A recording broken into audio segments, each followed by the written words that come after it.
Hello mga kamidis at tanghali na nga.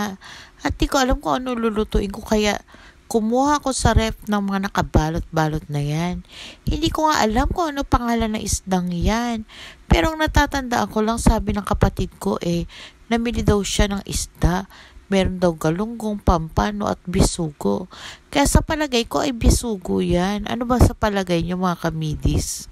Nga lang kami ulit na natira ng nanay ko dito sa bahay at nasa Manila ang aking sister at ang kanyang jowa.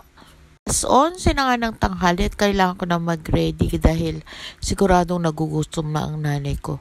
Sinalansan ko na nga ang mga isda at lulutuin ko nga ay ang pangat at paksiw.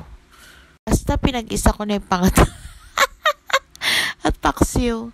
Naglagay na nga ako ng talong na pinitas ko sa kabilang lote namin, pati kamyas. Inasinan ko na nga at nilagyan ko na ng pamintang durog. Dapat nga pamintang buo pero walang pamintang durog.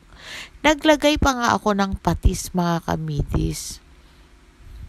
Tapos ay ang magic sarap para maging super sarap.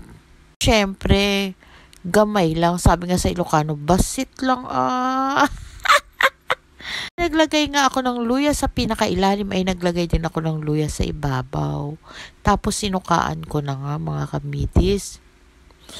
Tapos nga ay tinubigan ko para maluto kasi pwedeng lutuin yan, nasuka lang kaya dapat may tubig.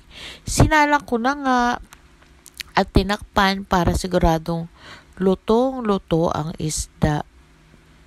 Mamaya pa ay kukulo na nga yan mga kamidis. At ayan, napakabango mga kamidis. Gusto ko na nga kumain sa mga oras na yan, kaya nga lang wala kaming sinaing yan. At ayan na nga, luto na mga kamidis.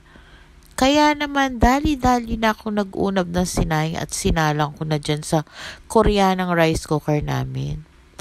Pagkatapos, eto nga yung chicharon at suka na galing sa San Miguel, Bulacan na in-order ko sa katrabaho ko. Napakasarap nga ng chicharon na yan kasi ay para bang manipis ang hapyos sa labi pag kinakain mo. Masarap nga, katerno yan ng isdang paksiw.